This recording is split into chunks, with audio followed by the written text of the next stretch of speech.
अल्बेला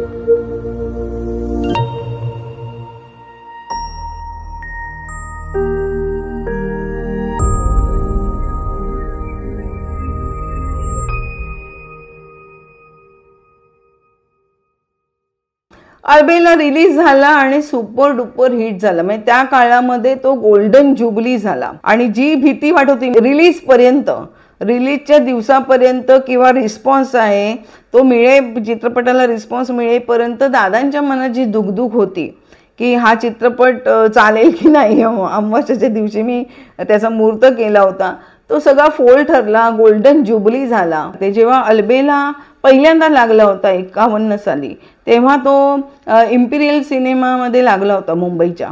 आणि तिथे असं होतं की त्या काळातली जी तरुण मंडळी होती, म्हणजे जी आता 80 किंवा 90च्या घरामध्ये सुद्धा असतील, काही हयात असतील काही नसतील सुद्धा, तर ती मंडळी, जी तरुण मंडळी होती ती त्या गाण्यांची इतकी दिवाणी झाली होती अल्बेलाच्या, की त्या इम्पिरियल सिनेमाचे जेव्हा जेव्हा गाणं सुरू होणार असे ना, तेव्हा तो थिएटरचा मालक होता, तो त्या थिएटर्सचे आणि आतल्या ज्या बाहेरचा जो दरवाजा असेल त्याचे दरवाजे सगळे उघडत असत. आणि ती गाणी की जेणेकरून ती गाणी बाहेर पण ऐकायला मिळावीत, रस्त्याला पण ती ऐकता यावी. आणि ती जी सगळी तरुण मंडळी होती, दादांची फॅन होती, ती तिकडे एक चौक होता इम्पिरियल सिनेमाच्या इकडे समोरच, तर तिकडे ते उभे राहत असत आणि ती गाणी सुरू झाली की ती डान्स करत असत. 2012 साली जेव्हा दादांची शताब्दी झाली, शताब्दी वर्ष सुरू झालं, त्या वर्षी ती सगळी जी काही वयस्कर मंडळी होती की त्या काळामध्ये ती, आणि 70ला कोणी असेल किंवा 80मध्ये असेल, कोणी 60 पार केलेली असेल, ती त्या दिवशी 1 ऑगस्टला त्या दादांच्या शताब्दीच्या निमित्ताने पुन्हा तिकडे एकत्र आली. आणि त्यांनी ती गाणी जी आहे ती कुठे त्या सीडीवर कोणाच्या वगैरे वाजवली. दादांचा एक फोटो ठेवला होता, त्याला हार घातला आणि ती वयस्कर मंडळी त्या गाण्यांवर नाचली होती. 1975 सालची गोष्ट आहे. 75 साली अल्बेला पुन्हा रिलीज झाला इतके वर्षानंतर.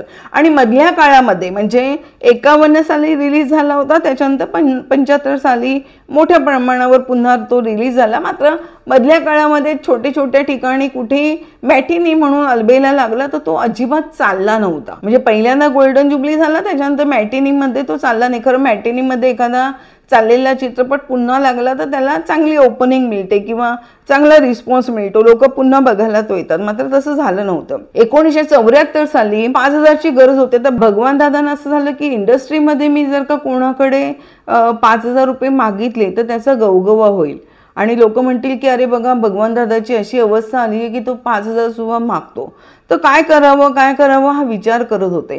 रणजित बुतकर होते, ते त्यांचे चांगले मित्र होते, कलाकार होते, त्याच एरियामध्ये राहत होते.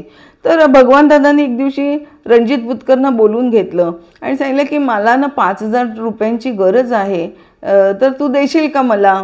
तर रणजित बुतकर म्हणाले अरे दादा काय तुम्ही असं विचारताय, तुम्ही सांगा, मी तुम्हाला नक्की 5,000 देतो. आणि त्याने दुसऱ्या दिवशी लगेच 5,000 रुपये आणून भगवान दादांना दिले. त्या काळामध्ये रणजित बुतकर यांचा मुलगा धाकटा नंदू तो वितरक बनला होता. काही चित्रपट, मराठी चित्रपट, हिंदी चित्रपट तो त्याचं वितरण करत होते. ते सुरुवात त्यांनी त्याच काळामध्ये केली होती. जेव्हा त्याला कळलं वडिलांकडून, बुतकरांकडून की भगवान दादांना पैशांची गरज होती आणि त्यांनी 5,000 रुपये आपल्या वडिलांनी त्यांना दिले आहेत, तर तो नंदू म्हणाला आपल्या वडिलांना की असं करूया आपण, तुम्ही 5,000 रुपये दिलेत ना, तर त्याच्या बदली आपण ना दादांना सांगा की तुम्ही कुठला तरी तुमचा चित्रपट जो आहे ना तो आम्हाला एक वितरणासाठी द्या. म्हणजे ना आपण त्यांना पैसे दिलेच त्यांना पण असं वाटायला नको की अरे आपण कोणाकडनं तरी पैसे घेतलेत आणि कदाचित ते आपल्याला परत करावे लागतील आणि आपल्याला पण मला पण एक चित्रपट मिळेल वितरणासाठी, तर तुम्ही त्यांच्याशी बोला, जर का ते तयार असतील तर त्यांचा आपण एक चित्रपट घेऊया.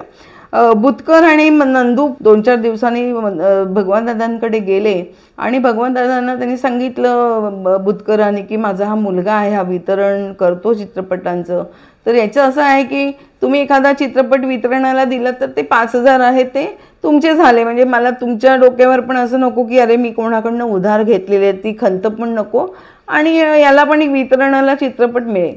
तर भगवान दादानी स्वतःहून अलबेला चित्रपट त्याला चालवायला दिला वितरणासाठी आणि रणजित बुतकरांनी तो चित्रपट 1975 साली, म्हणजे त्या चित्रपटाची नवीन प्रिंट काढण्यासाठी सुद्धा बुतकरांकडे पैसे नव्हते. त्यांनी बँकेतनं लोन घेऊन ती प्रिंट जी आहे त्याची नवीन प्रिंट अलबेलाची काढली होती आणि 75 साली त्यांनी चित्रपट लावला आणि तो चित्रपट इतका चालला की त्यांनी 11 लाखाचा त्या काळामध्ये धंदा केला. 11 लाखाचा धंदा केल्यानंतर चित्रपटसृष्टीतली माणसं जी होती दादांना कधी फोन करत किंवा आजूबाजूचे लोक असतात ना तर ती दादांकडे आली आणि म्हणाली की अरे दादा ते तुम्ही तो 5,000ला दिला त्याला चित्रपट बुतकरांच्या मुलाला, पण त्यांनी आता 11 लाखांचा धंदा केलेला आहे, तर तुम्ही चित्रपटाचा हिस्सा मागा. भगवान दादा म्हणाले की चित्रपट चालला ना हे त्याचं नशीब आहे, मी त्याला 5,000 रुपयामध्ये दिला,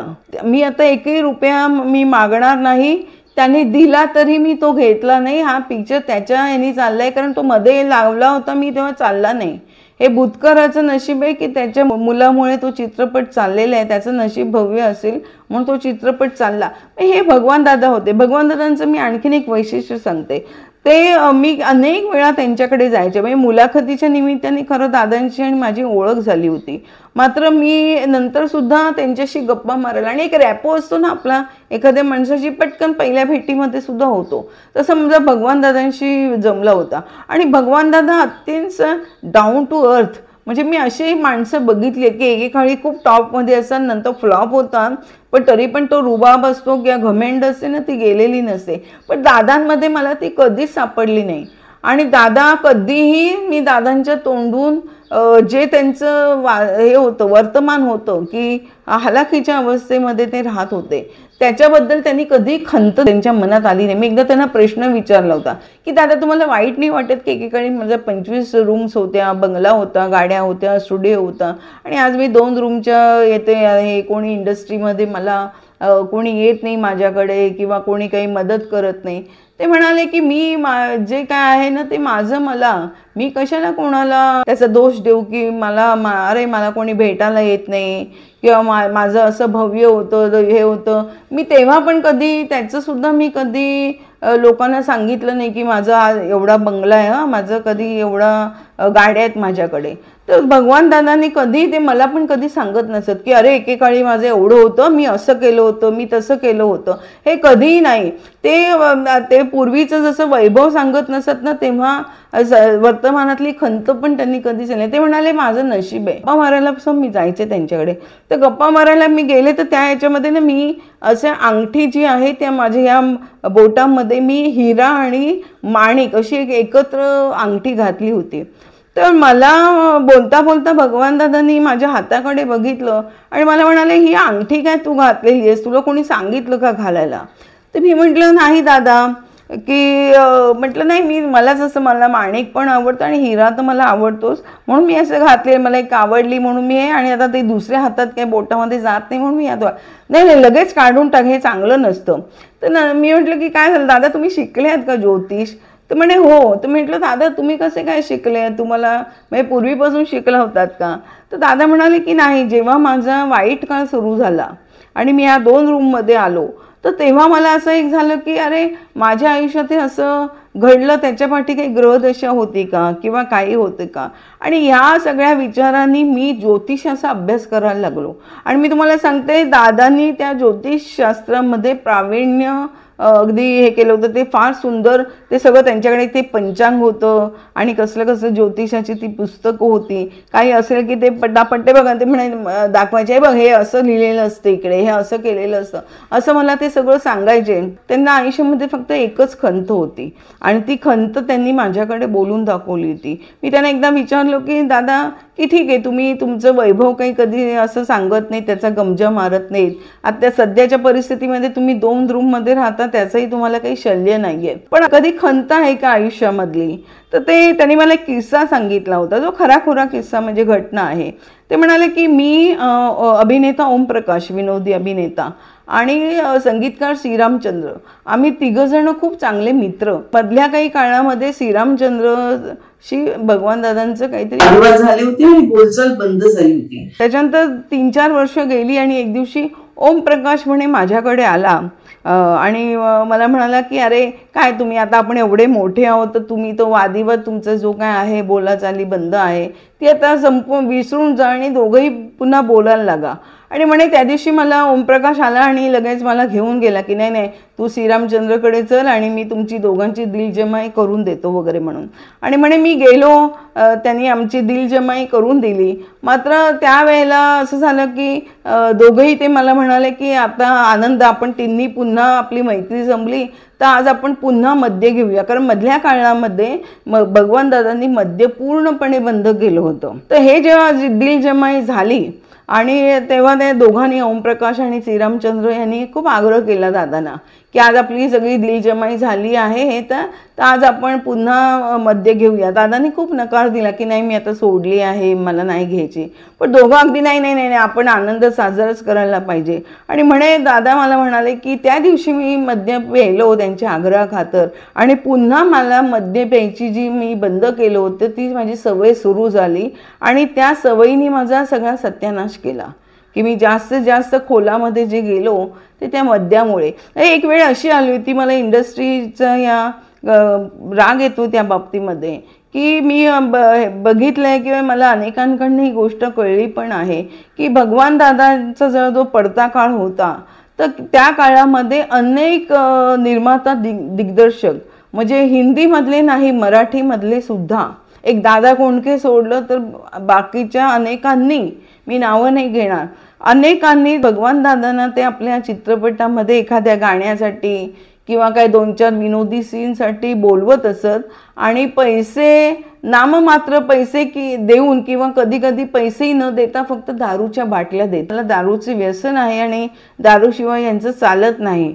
तर त्याच्यामुळे ते दारू त्यांना बाटल्या द्यायचे की अरे मग तुम्ही एखाद्या माणसाची दारू बंद करण्यासाठी तुम्ही प्रयत्न तर केला नाही, उलट त्याला आणखीन खोलामध्ये घातलं आणि त्याला त्यांच्या मेहनतीचे पैसे पण दिले नाहीत. भगवान दादांना अनेक लोकांनी अशा पद्धतीने त्यांना एक्सपोज केलेलं आहे की अरे हा या माणसाला दारूचं व्यसन आहे ना, चला ह्याला 2 बाटल्या द्यायच्या म्हणजे झालं आपल्याला 4 सीन काढता येतील. बघा भगवान दादांसारखा माणूस फार रेअरली या चित्रपटसृष्टीमध्ये आपल्याला सापडतो. म्हणजे एकतर खूप तळागाळातून या माणसाने आपलं नाव कमावलं. त्याच्यानंतर नुसतंच कलाकार बनला नाही, कलाकारामध्ये सुद्धा त्यांनी अभिनयामध्ये सुद्धा व्हेरिएशन्स दिली, विनोदी पण केलं, ॲक्शन पण केलं.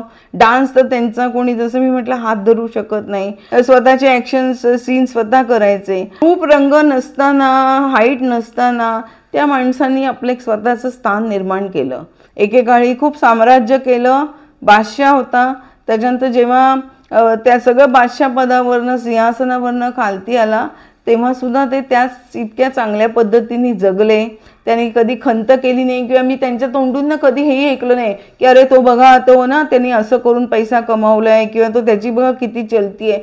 कधी कोणाबद्दल त्यांच्या मनात मी द्वेष बघितला नाही किंवा हेवा बघितला नाही. आपले वाईट गोष्टीबद्दल त्यांना खंत जाणवली नाही. भगवान दादा मी म्हटलं सुरुवातीला तसंच की सर्वार्थाने दादा होते. मायाजालद्वारे भगवान दादांना मानाचा दंडवत. बघत राहा मायाजाल. पुढचे एपिसोड एक नवीन कलाकाराविषयी, नवीन चित्रपटाविषयी. धन्यवाद.